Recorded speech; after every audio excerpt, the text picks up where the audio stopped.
Assalamualaikum warahmatullahi wabarakatuh. Perkenalkan, nama saya Selvia Nur, NIM H022310. Saya selaku pemateri pertama.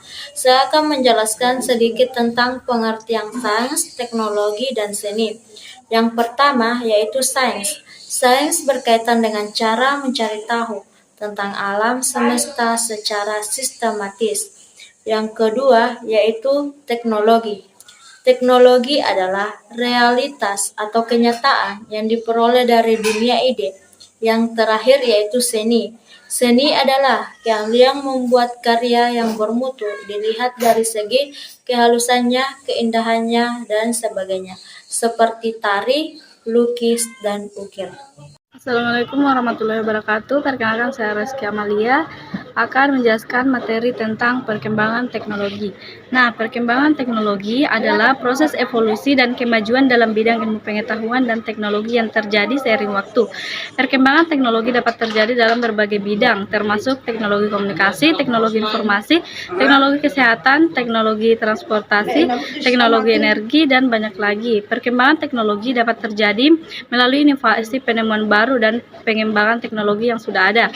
Perkembangan teknologi dapat memperbaiki kehidupan manusia, meningkatkan efisiensi produksi dan transportasi, serta memperbaiki cara kita berinteraksi dengan lingkungan sekitar. Namun, perkembangan teknologi juga dapat menimbulkan berbagai tantangan dan risiko seperti dampak pada kesehatan dan lingkungan, kerugian pekerjaan, masalah keamanan cyber, dan masalah etika. Oleh karena itu, penting bagi kita untuk mempertimbangkan dan mengelola dampak positif dan negatif dari perkembangan teknologi. Perkembangan ilmu pengetahuan dan teknologi dapat mendatangkan kemakmuran. Adanya perkembangan ilmu pengetahuan alam dan teknologi menimbulkan cabang ilmu pengetahuan baru, yaitu modern, teknologi hutan, teknologi gedung, teknologi transportasi, dan lain-lain. Dengan menggunakan cabang-cabang ilmu pengetahuan baru tersebut, kita dapat memperoleh hasil, misalnya penggunaan teknik nuklir. Orang dapat membuat reaktor nuklir yang dapat menghasilkan zat-zat radioaktif, di mana zat ini dapat dimanfaatkan untuk maksud damai, misalnya untuk keperluan bidang kesehatan, di bidang pertanian untuk memperbaiki bibit, dan untuk mendapatkan energi tinggi. Penggunaan teknologi hutan, seperti kita ketahui, hutan mempunyai banyak fungsi kertas, industri kayu lapis, atau bahan bangunan, berfungsi untuk tempat penyimpanan air, objek pariwisata, dan lain sebagainya. Terima kasih.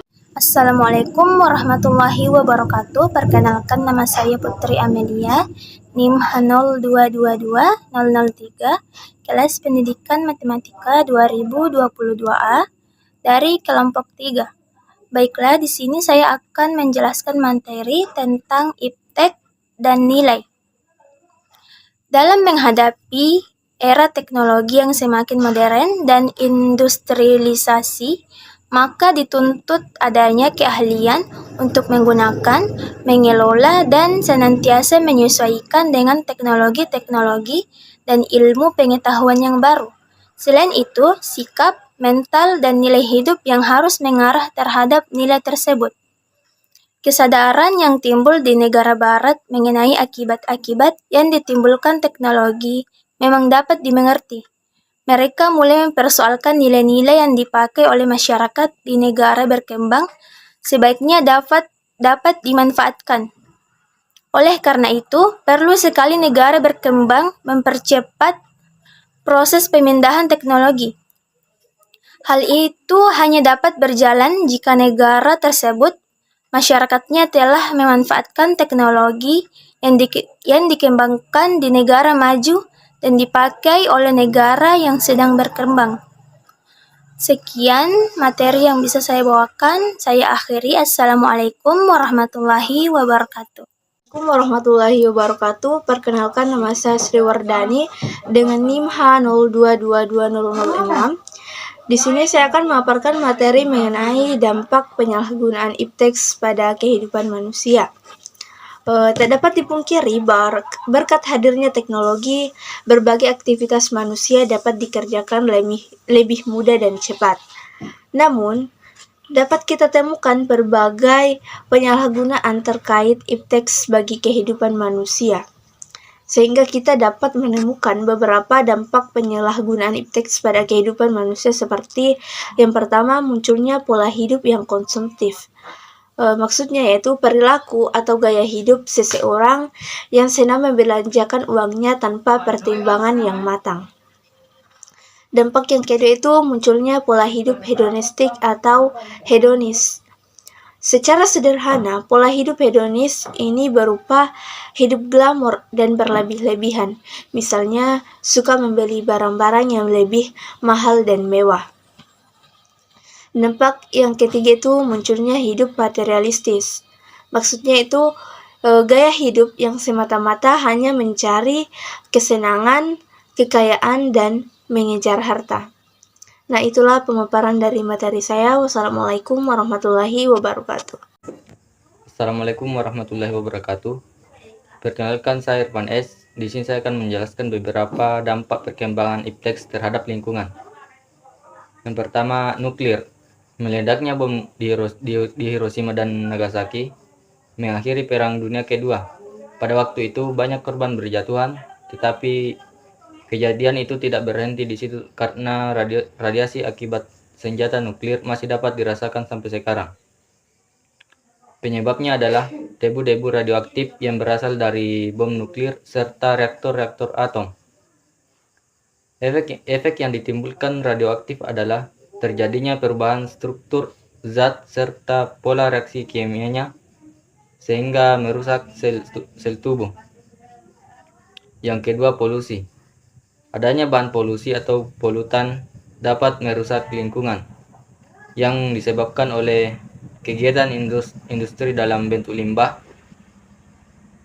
kegiatan pertambangan, transportasi, dan kegiatan pertanian.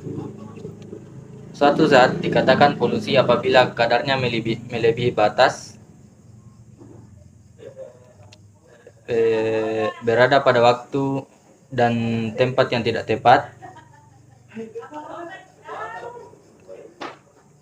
Adapun beberapa sifat-sifat polusi yaitu merusak untuk sementara dan merusak setelah jangka waktu tertentu. Assalamualaikum warahmatullahi wabarakatuh. Perkenalkan, nama saya Fitri NIMH 02222502, kelas Pendidikan Matematika 22A dari kelompok 3. Di sini saya akan melanjutkan tentang dampak penyalahgunaan iptek pada lingkungan. 3. Klonasi atau klonin dengan kemajuan dalam bidang genetika dan biologi reproduksi, maka dimungkinkan rekayasa duplikasi atau multiplikasi manusia secara seksual dengan klonasi. Tujuan klonasi dapat dirangkum sebagai berikut. 1. Memberi anak yang baik pada pasangan yang tidak mempunyai anak. 2. Menyediakan jaringan atau organ fetus untuk transplantasi. 3. Mengganti anak yang mati muda dengan anak yang sama ciri-cirinya. 4. Sebagai bagian dari eugenetika positif dengan membuat genotipus yang dianggap unggul sebanyak-banyaknya. 5. Merealisasi teori dan memuaskan rasa ingin tahu ilmiah. 6. Memperoleh sampel dengan genotipus yang sama untuk penelitian, misalnya tentang peran relatif pengaruh lingkungan pada genetika pada genotipus manusia. 7. Memperoleh orang dalam jumlah banyak untuk pekerjaan yang sama dengan ciri-ciri tertentu. Adapun keempat, efek rumah kaca. Efek rumah kaca ini disebabkan oleh adanya pencemaran udara, banyak mengandung zat-zat yang dapat mengubah suhu udara. Dengan adanya pencemaran udara akan menyebabkan pemanasan global, yaitu dengan adanya efek rumah kaca.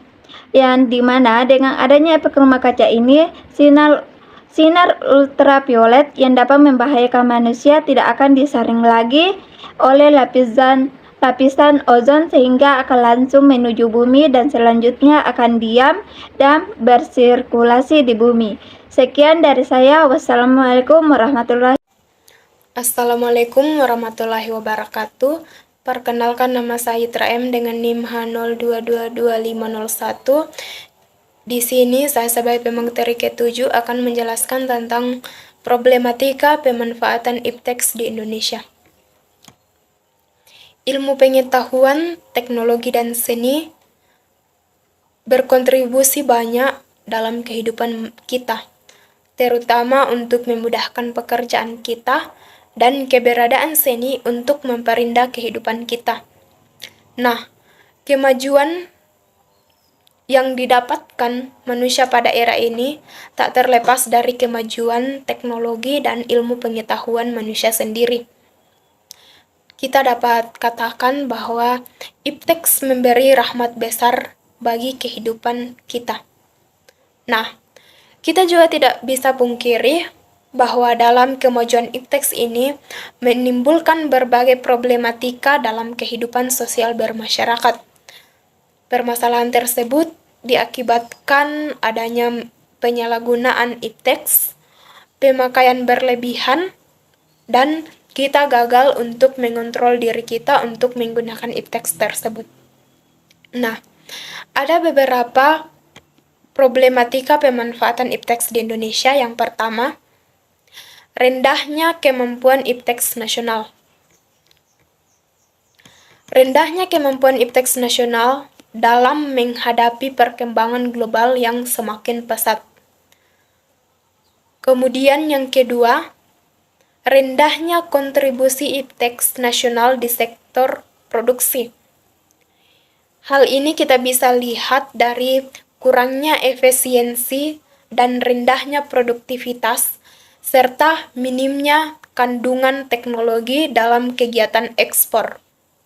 Nah, yang ketiga, yaitu belum optimalnya mekanisme intermediasi ipteks yang menjembatani interaksi antara kapasitas penyedia iptek dengan kebutuhan pengguna ipteks tersebut.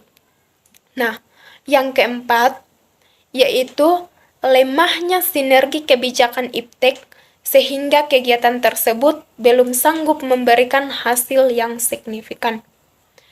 Demikian materi yang dapat saya jelaskan. Saya berikan kepada pemateri berikutnya. Terima kasih. Baik, bismillahirrahmanirrahim. Assalamualaikum warahmatullahi wabarakatuh. Perkenalkan, nama saya Abdul Qadir. NIM H022-337 kelas A Pendidikan Matematika angkatan 2022. Baik, di sini saya akan menjelaskan mengenai problematika pemanfaatan iptek di Indonesia. Baik, saya akan menjelaskan langkah-langkah pemanfaatannya. Itu kelima, masih terbatasnya sumber daya iptek yang tercermin dari rendahnya kualitas SDM atau sumber daya manusia dan kesenjangan pendidikan di bidang iptek. Keenam, belum berkembangnya budaya iptek di kalangan masyarakat Indonesia.